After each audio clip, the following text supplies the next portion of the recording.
এশিয়ার বৃহত্তম চর্মনগরী এখন অভিশাপ দক্ষিণ চব্বিশ পরগনার মানুষের কাছে। এশিয়ার বৃহত্তম চর্মনগরী হিসেবে পরিচিত কলকাতা লেদার কমপ্লেক্স আজ তারদাহ অঞ্চলের বিস্তীর্ণ এলাকার সাধারণ মানুষের কাছে এক ভয়াবহ অভিশাপে পরিণত হয়েছে। অভিযোগ, লেদার কমপ্লেক্স থেকে নির্গত বিষাক্ত কেমিক্যাল মিশ্রিত জল ঢুকে পড়েছে আশেপাশের গ্রামগুলিতে।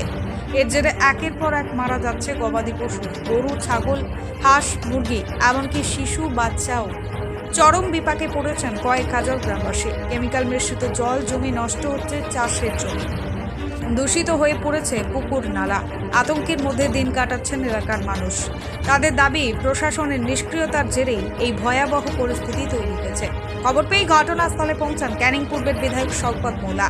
তিনি গ্রামবাসীদের সঙ্গে কথা বলেন, তাদের অভিযোগ শোনেন এবং নিজে এলাকায় ঘুরে পরিস্থিতি খতিয়ে দেখেন। মৃত পশু পাখি ও দূষিত জলাশয় দেখে ক্ষোভ প্রকাশ করেন বিধায়ক। শওকত মোল্লা আশ্বাস দেন, সাধারণ মানুষের স্বার্থে তিনি এই বিষয়টি প্রশাসনের সর্বোচ্চ স্তরে তুলে ধরবেন এবং অবিলম্বে স্থায়ী সমাধানের দাবি জানাবেন। ব্যুরো রিপোর্ট, ভাঙড় টিভি। এই যে ওই জল খেয়ে গরু বাছুর মারা যাচ্ছে, পুকুরে দিতে পারছি না, মাছ মরে যাচ্ছে, ধান চাষ হচ্ছে না, পশু পাখিও মারা যাচ্ছে সব। এই সিএলসিটি এর যিনি মূল কর্তা, সে একটা দালাল আছে, ইমরান খান। সেই ইমরান খান শুধুমাত্র সেখানে কোম্পানি থেকে কোটি কোটি টাকা তোলে।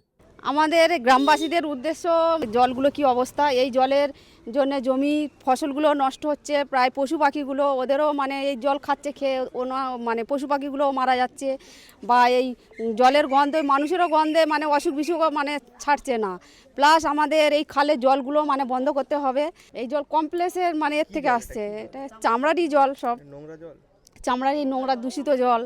চাষ তো ক্ষতি হচ্ছে, পশু পাখি, তারপর প্লাস মাছ চাষ করছে যারা ভেড়িতে জল দেয় বা জমিতে জল দেয়, সেই জলগুলো তো মানে ফসলও নষ্ট হচ্ছে, প্লাস মাছগুলোও নষ্ট হচ্ছে। আমার নাম পুতুল পাত্র, আমার বাড়ি হচ্ছে, আমার গ্রামের নাম হচ্ছে বেদেরাইট। চামড়ার জল এসে নালায় ভর্তি হয়ে যাচ্ছে, সাপ ঢুকতেছে, ব্যাঙ ঢুকতেছে, বাচ্চা কাচ্চা ঘরে, আর ঘরে বড় বড় চামড়া ভেঙে পড়তেছে, বাচ্চা কাচ্চার গায়ে পড়লি বাচ্চা কাচ্চা বাঁচবে। এই লেদার কমপ্লেক্সে যে জলটা আসছে আমাদের এই খালে, যে আসছে, যে গরু বাছুর খাচ্ছে, ছাগল ভেড়া মারা যাচ্ছে এই দূষিত জল। কিছুদিন বন্ধ ছিল, আবার ওভারলোড, মানে কি রাস্তায় যে কেমিক্যাল জল রাস্তায় বুড়ে যাচ্ছে। এই লেদার কমপ্লেক্সে চলার মতো নেই। এই যে ছেলেপুলেরা কাজে কমবে যাচ্ছে, তো ওই কেমিক্যাল জল সাইকেল 6 মাসে আউট হয়ে যাচ্ছে। দেখুন, আজকে যারা এখানে এসছে সবই তারদা অঞ্চলের মানুষ, এবং বিশেষ করে আমাদের এই খোড়োখালি থেকে শুরু করে কাকুরিয়া থেকে শুরু করে আমাদের উসপাড়া বলি, কাঁটাতলা বলি, এই যতগুলো এরিয়া আছে, এই এলাকার মানুষের জমি নিয়ে এই লেদার কমপ্লেক্স তৈরি হয়েছিল। এই মানুষগুলো আশেপাশে সবাই বসবাস করতে তাদের জমি জায়গার উপরে, কিন্তু সিএলসিটি যে নোংরা জলগুলো, যেগুলো ফিল্টার হয়ে খালে চলে যাওয়ার কথা, সেইগুলো ফিল্টার না হয়ে সেই নোংরা জল বিভিন্ন ক্যানেলের মাধ্যমে বিভিন্ন গ্রামে ছড়িয়ে পড়ছে। তার ফলে কি হচ্ছে, গবাদি পশু মারা যাচ্ছে, সাধারণ মানুষ বিভিন্ন রোগে আক্রান্ত হচ্ছে, মানুষ একটা দুর্বিষহ যন্ত্রণার মধ্যে আছে। এই সিএলসিটি এর যিনি মূল কর্তা, সে একটা দালাল আছে, ইমরান খান। সেই ইমরান খান শুধুমাত্র সেখানে কোম্পানি থেকে কোটি কোটি টাকা তোলে। এমনকি আমরা যেটা জানি 22 টাকা করে স্কোয়ার ফিটও নেয়, কিন্তু এখানে সাধারণ মানুষের কথা ভাবে না। সেই জল এসে এই নোংরা জলগুলো যে হাজার হাজার মানুষ মারা যাচ্ছে, এই বিষয়ে আমরা বারে বারে বলেছি। আমি এটা মাননীয় মুখ্যমন্ত্রীর কাছে নিশ্চিতভাবে এটা নিয়ে দরবার করব, আমাদের প্রিয় সাংসদ নেতা অভিষেক বন্দ্যোপাধ্যায়ের কাছে দরবার করব। সাধারণ মানুষের যে দুর্বিষহ যে যন্ত্রণা, এটাকে অবিলম্বে তারা যাতে মুক্তি পায়, সেই বিষয়ে নিশ্চিতভাবে আমি সওয়াল করব। কারণ এশিয়ার বৃহত্তম লেদার কমপ্লেক্স এই আমাদের তারদা অঞ্চলে, আমার ক্যানিং পূর্ব বিধানসভায় তৈরি হয়েছে। আমাদের মাননীয় মুখ্যমন্ত্রী বারে বারে যে হাই পাওয়ার কমিটি আছে, সেই কমিটিতে প্রশ্ন তুলেছেন যে গরিবের স্বার্থ নিয়ে কোনো রকম ছিনিমিনি খেলা করা যাবে না, গরিব মানুষের সুবিধার্থে যা যা করার করতে হবে। এখানে যাদের জমি ছিল তাদের একটা মার্কেট করে দেওয়ার কথা ছিল, যে মার্কেটে তারা ব্যবসা করবে, সেটা সিএলসিটি এখন ঠিকমতো করেনি।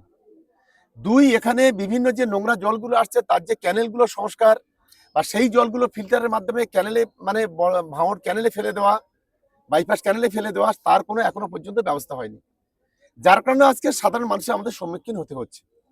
এবং এই সিএলসিটি এর যে কমিটি আছে সেই কমিটির মূল মাথায় আছে ইমরান খানের মতো লোকেরা, যার কোনো এখানে কোনো কারখানা নেই। আমাদের পরিষ্কার দাবি, যার কোনো এখানে কারখানা নেই সে কেন এখানে সিএলসিটি এর দায়িত্বে থাকবে এবং কেন এখানে সাধারণ মানুষকে আজকে মৃত্যুর মুখে ঠেলে দেবে? আজকে সাধারণ মানুষ কেন আজকে এই জরাজীর্ণ অবস্থায় আক্রান্ত হবে? এটাই হচ্ছে আমার মূল প্রশ্ন। আমি মাননীয় মুখ্যমন্ত্রী আমার দিদির কাছে অনুরোধ করব এবং এমএসএমই যে ডিপার্টমেন্ট আছে সেই এমএসএমই ডিপার্টমেন্টের যিনি প্রিন্সিপাল সেক্রেটারির সঙ্গে আমি গতকালকে কথা বলেছি, কিছু অসাধু ব্যবসায়ী এই লেদার কমপ্লেক্সে তারা এই জলগুলো ইচ্ছাকৃতভাবে তারা ছেড়ে দিচ্ছে। তারা কোনো যেটা ওই ইটিপি যেটা আছে সেই ইটিপিতে না নিয়ে গিয়ে সেটাকে ইচ্ছা মতো ভাবে জলটা ছেড়ে দিচ্ছে, যার ফলে সাধারণ মানুষের এই লেদার কমপ্লেক্স থেকে শুরু করে আশেপাশে 5 কিলোমিটার 7 কিলোমিটার যে গ্রামগুলো আছে এই নোংরা জলগুলো সেই খালে চলে যাচ্ছে এবং সাধারণ মানুষ বিপদের মধ্যে পড়েছে। আমি আপনাদের দেখাতে বলবো যে এদিক ওদিক কতটা লোক আছে, একটু বাইরে একটু সাইড দাও তো, কত মহিলা এখানে বসে আছে একটু দেখাতে বলবো। এটা আপনাদের প্রচুর মহিলারা আছে, প্রচুর পুরুষরা আছে, এখানে প্রায় 500-700 মানুষের আজকের উপস্থিতি। নিশ্চিতভাবে আমি মাননীয় মুখ্যমন্ত্রীর দৃষ্টি আকর্ষণ করব, তিনি নিশ্চিতভাবে আন্তরিকভাবে তিনি গরিব মানুষের পাশে থাকেন। আমি এই বিষয়টাকে দেখার জন্য আবেদন করব।